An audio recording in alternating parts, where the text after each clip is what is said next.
number of different recordings, and you will have to answer questions on what you hear.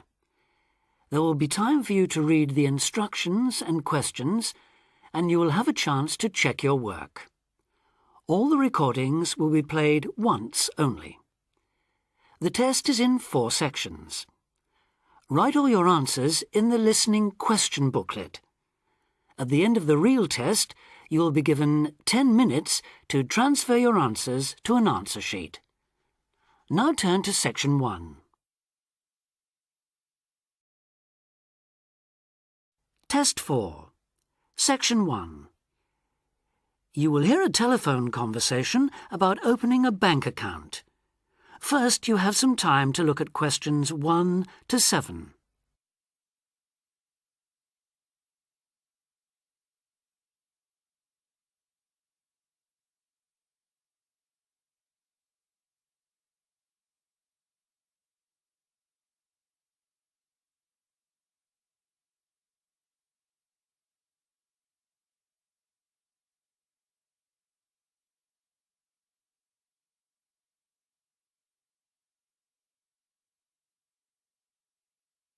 You will see that there is an example that has been done for you.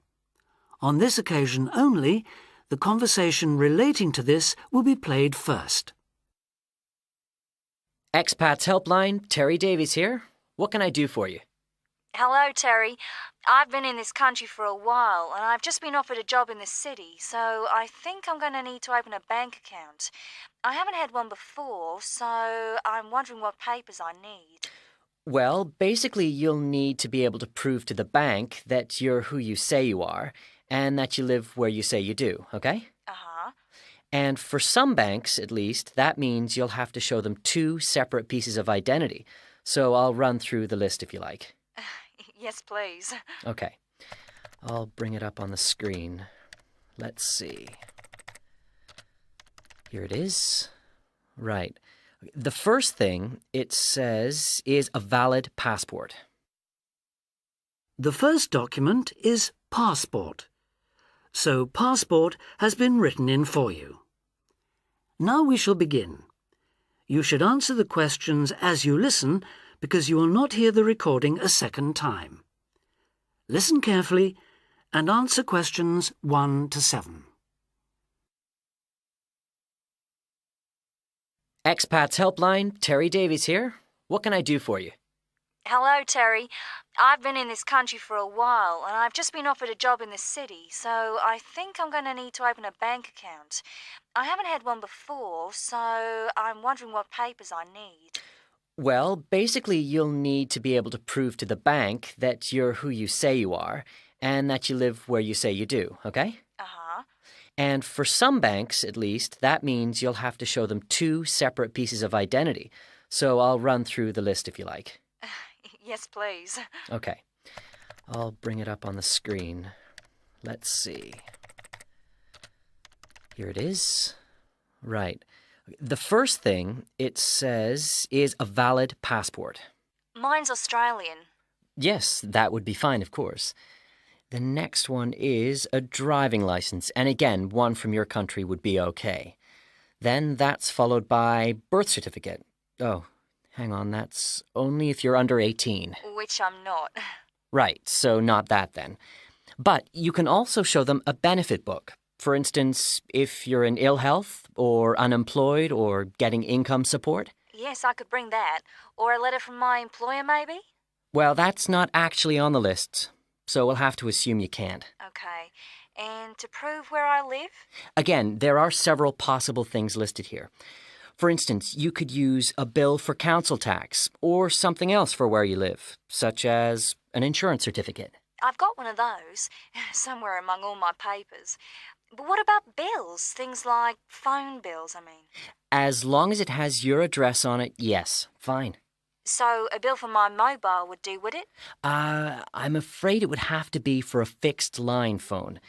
You could use other types of household bill, though, as long as you get them through the post. How about an electricity bill? That'll say where I live, won't it? If it's in your name and not that of a landlord, yes. It is, so I'll probably take that then. There's one other you might want to use, a vehicle registration document. If you have a car or motorbike or something, of course. No, I haven't actually. Now, I believe there's a bank actually inside the commercial centre, and I might open an account there, seeing as how that's where I'll be every day. Yeah, that would seem to make sense. I know people who bank there. I actually read about it in a city guide. My cousin picked it up when he was here a couple of years ago, and I made a few notes. Do you mind if I run through them with you now, just to make sure the details haven't changed? Fine, go ahead. Okay, first question. It's still a branch of the popular bank, is it? The one with links to Australian banks? No, it's actually been taken over by another big banking group, the Savings Bank. It still seems quite popular, though, especially with people doing business in the Asia-Pacific area. And when is it open? Monday to Saturday? I'll have to check their website for that. Give me a second or two, will you? Sure. Right. I've got it. Customer service, and it's just weekdays, I'm afraid. Does it say what their business hours are? I'm just looking for that. It's on a different page for some reason. I think there's been a change at some banks in the last year or so. Yeah, here it is. It's open from 9:30 in the morning till 3:30 in the afternoon. And it's on the top floor of the main centre building, is it? Next to the travel agency? That's where it used to be, but they've since moved it to a slightly bigger place. It's on the ground floor now. Oh. And one last thing on this. I know most banks give incentives to young people to open accounts with them, but apparently this one didn't. Do you know if they're offering anything these days? I'll just check. I'm sure they'd say so on their new clients page if they were. No, there's nothing mentioned here. That's a pity. I was quite looking forward to getting my free gift. Before you hear the rest of the conversation, you have some time to look at questions 8 to 10.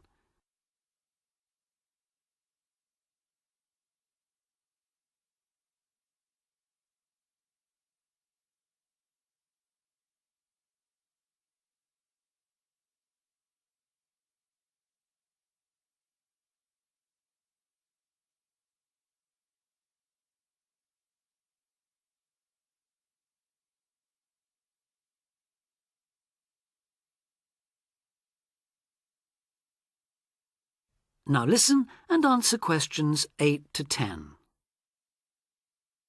There are plenty of other banks within walking distance, you know. It may be worth shopping around to see what they've got to offer. Longer opening hours, including Saturdays, perhaps less crowded. Can you tell me how to get to a couple of them? I know where the commercial centre is, so that's probably my best starting place. Sure. For the Royal Bank, you need to turn left when you leave the centre, go along Market Street past the post office, and turn left up Bridge Street past the Shaw Theatre.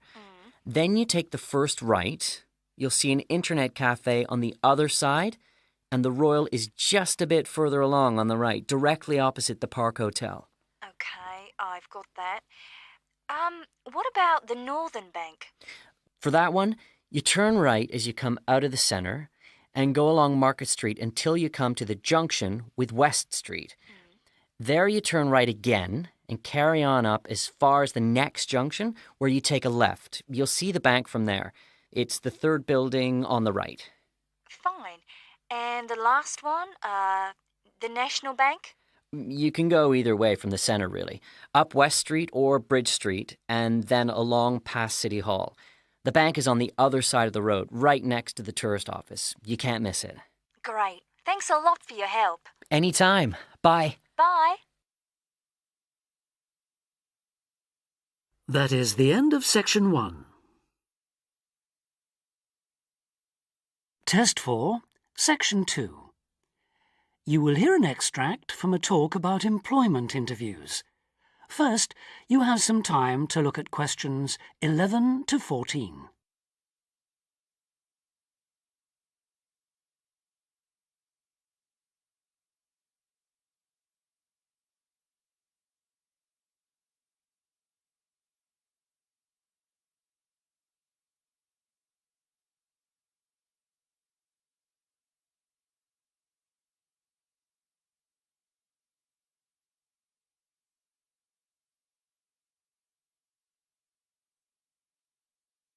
Now listen carefully and answer questions 11 to 14. Today I have with me Sandy Richardson of the local Workforce Center, and she'll be talking about that critical step towards the goal of employment, the interview. Sandy, what is an interview for, and what's the best way to approach it? A job interview is simply a meeting between you and a potential employer to discuss your qualifications and see if there is a fit. The employer wants to verify what they know about you and talk about your qualifications. If you have been called for an interview, you can assume that the employer is interested in you. The employer has a need that you may be able to meet, so it's your goal to identify that need and convince the employer that you're the one for the job. As everyone knows, interviews can be stressful, but when you're well prepared, there's no reason to panic. Preparation is the key to success in a job search, and you can begin by collecting together all the documents you may need for the interview, such as extra copies of your resume, lists of references, and letters of recommendation. You could also take some work samples, selecting from what you have designed, drawn, or written, for instance. And make sure you have a pen and pad of paper for taking notes. The next step is to find out about the post. The more you know about the job, the employer, and the industry, the better prepared you will be to target your qualifications. Always request a job description from the employer and research employer profiles at the Chamber of Commerce or local library. You could also try to network with people who work for the company or with employees of companies associated with it. The next step is to match your qualifications to the requirements of the job. A good approach is to write out your qualifications along with the job requirements. Think about some standard interview questions and how you might respond. Most questions are designed to find out more about you, your qualifications, or to test your reactions in a given situation. If you don't have any experience or skills in a required area, think about how you might compensate for those deficiencies. Before you hear the rest of the talk, you have some time to look at questions 15 to 20.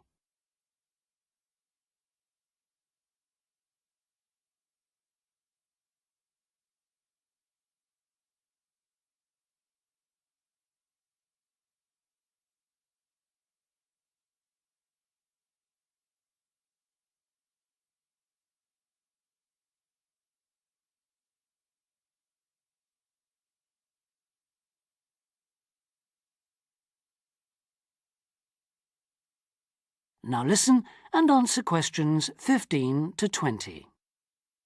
During an interview, it's important that you be yourself. Get a good night's sleep and plan your travel to be there in plenty of time so that you're not arriving out of breath with 30 seconds to spare. Don't, though, present yourself for the interview too early, 10 minutes at most. In the interview, listen carefully to each question asked. Take your time in responding and make sure your answers are positive. It's important to express a good attitude and show that you're willing to work, eager to learn, and are flexible. If you are unsure of a question, don't be afraid to ask for clarification. In fact, it's sometimes a good strategy to close a response with a question for the interviewer. In general, focus on your qualifications and look for opportunities to personalize the interview. Briefly answer questions with examples of how you responded in comparable situations, from either your life or previous job experiences. Something you should avoid are yes or no responses to questions, but don't dwell too long on non-job related topics. Use caution if you are questioned about your salary requirements. The best strategy is to avoid the question until you have been offered a job. Questions about salary asked before there is a job offer are usually screening questions that may eliminate you from consideration, so be warned. On the other hand, it isn't inappropriate to show your enthusiasm if your first impressions of the interview and of the employer are good ones. So, if the job sounds like what you are looking for, say so. Keep in mind that the interview is not over when you are asked if you have any questions. Come prepared to ask a couple of specific questions that again show your knowledge and interest in the job. Close the interview in the same friendly, positive manner in which you started. When the interview is over, leave promptly.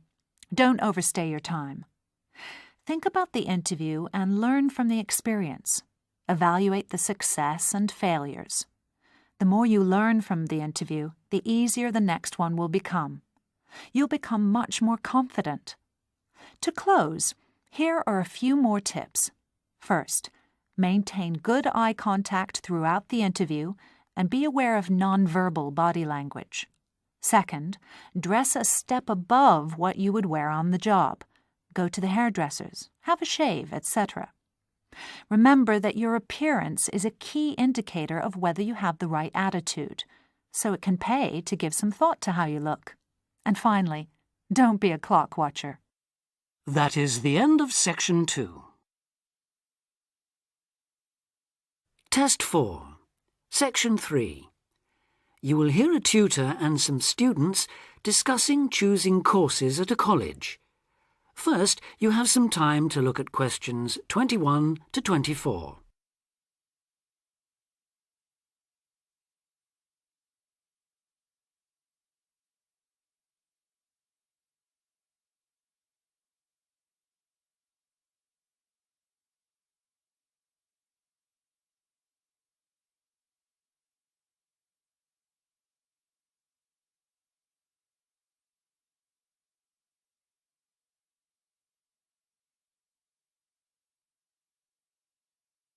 Now listen carefully and answer questions 21 to 24.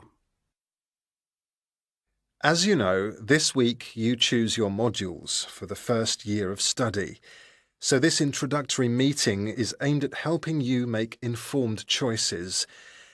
I think the best way to do this is on a question and answer basis. So who'd like to start?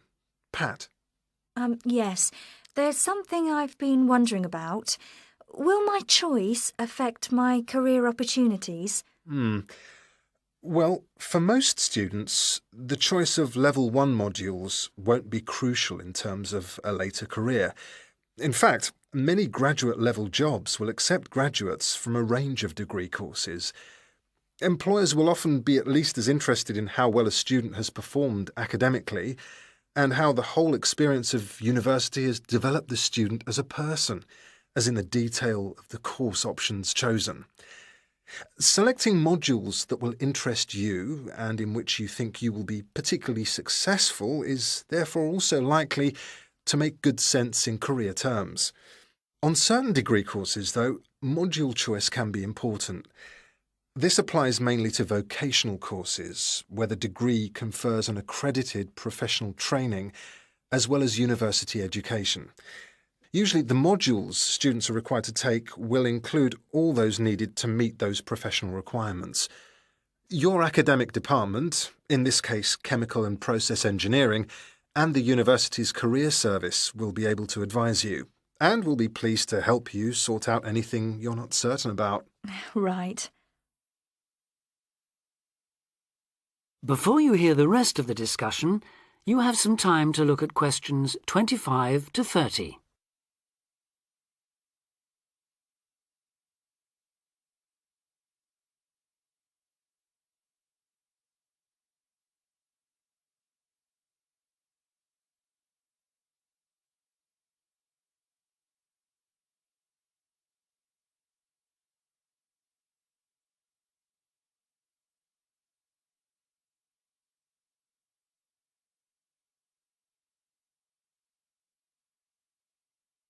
Now listen and answer questions 25 to 30. I'd like to ask a few things about the Applied Chemical Engineering module. Fine. What would you like to know? Well, apart from the work on practical engineering, what other topics are covered? Some that might surprise you. One that students always seem to like includes interviewing techniques, presentation skills, and producing written reports. They sound interesting. How are they taught? Through lectures, practical classes, and personal tutorials. Applied chemical engineering lasts all year, of course, so there's plenty of time. And what about assessment? Through project work, usually, or dissertation. Not exams as such.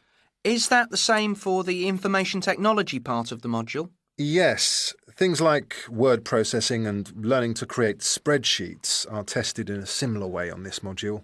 That's not the case in some other modules, is it? No, it isn't. Are you thinking of any in particular? Yes, I'm considering doing fluid mechanics. Ah. The work on flow analysis looks interesting, and I like the look of some of the other topics too. So, how is that module tested? That's one of those which still uses written exams. The sit-down, formal type, I'm afraid. Oh, that doesn't matter. I quite like that kind, as it happens. Pat, you've got a question. Yes. I was wondering about Science 1 in chemical engineering. How is that organised? It's a bit different from other modules, isn't it? Yes, it aims to give the necessary basis of physics and biology for those students who haven't studied the relevant subjects at A-level or equivalent. In practice, it means that students who have already studied physics are excused the physics lectures, while those who've done biology are exempt from attending the biology lectures. In the second part of the module, you're assessed on your project work in one of those subjects. And does the teaching approach differ too? Yes, particularly in one respect. You're encouraged to learn by working out the solutions to problems for yourself. I like the sound of that. OK. Anything else? Yes, I believe it's possible to do a modern language as part of the course. Can you tell me a bit about the Spanish 1A module? Certainly. The main emphasis in 1A is on understanding and speaking, but students also learn to carry out some straightforward reading and writing tasks. Basic aspects of grammar are also introduced and practiced. The module comprises 36 hours of class contact, mainly in tutorial groups of 16 to 20, and students are expected to do approximately 64 hours of private study. It sounds interesting. I did some Spanish at the Cervantes Institute last year. Passed an exam, in fact. Ah, I'm afraid that means you can't do 1A. Oh. The regulations say this module may not be taken by students with a qualification in Spanish, though you could do 1B. That is the end of Section 3. Test 4. Section 4. You will hear part of a lecture about a crater in Australia. First, you have some time to read questions 31 to 40.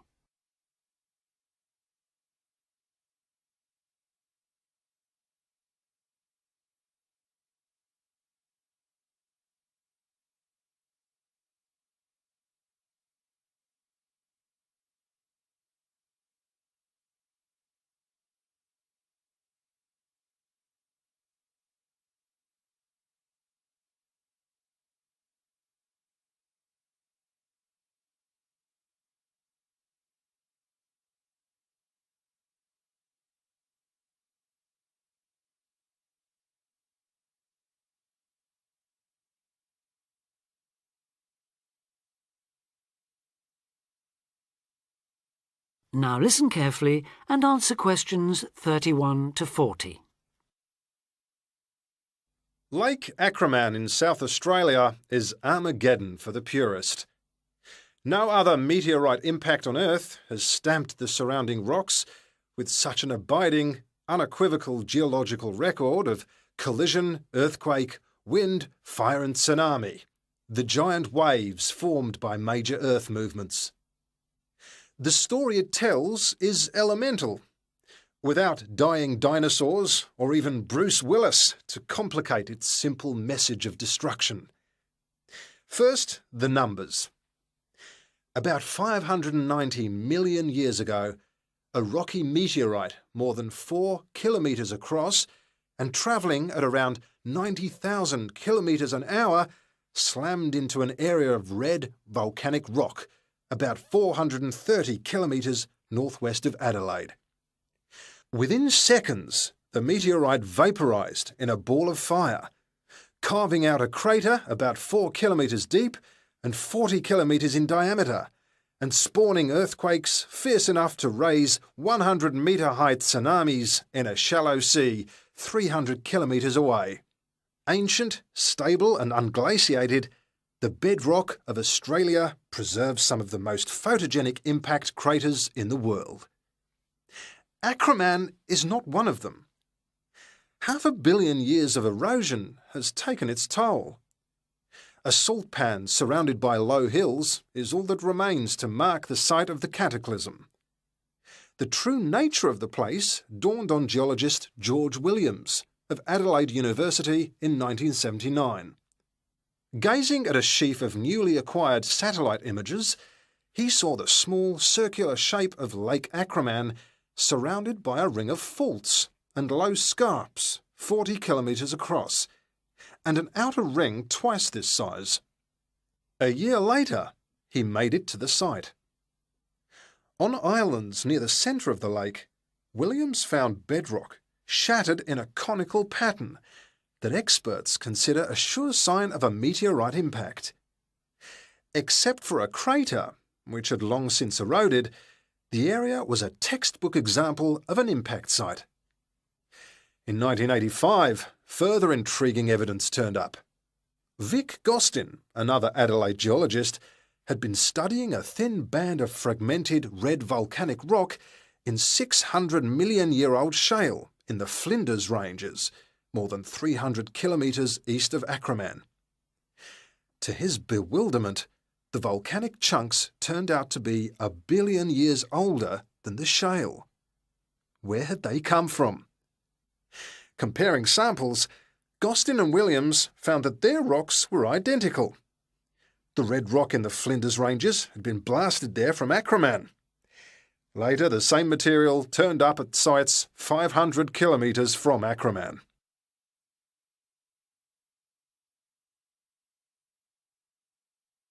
Everywhere, the bands of fragments showed the same structure. Coarse pebbles at the bottom, then a cocktail of silt and sand, then layers of increasingly fine sand distorted on top into a wavy, scalloped pattern. These layers also show, step by step, how the meteorite transformed the floor of an ancient sea hundreds of kilometres away, according to Malcolm Wallace of Melbourne University. First came the earthquake. Travelling at about 3 kilometres a second, shock waves arrived offshore within a minute or two of the collision, stirring up the water with clouds of silt as the seabed shook. Then shattered rock from the explosion arrived by air. Pebbles and boulders crashed into the water, reaching a depth of about 200 metres within a minute. One day they would become the lower band of the Flinders Rock. Sand took up to an hour to come to rest, finally bedding down with the silt that was also now settling on the sea floor as the effects of the earthquake died away. This mixture would eventually form the next layer. About an hour after the meteorite's impact, huge waves rolled in, leaving the ripples on the surface that later hardened into rock. Clear as mud is not an oxymoron. In Acraman, the arid, timeless Australian outback has preserved the closest thing the earth can boast to a perfect pockmark, the pinnacle of imperfection. That is the end of Test 4.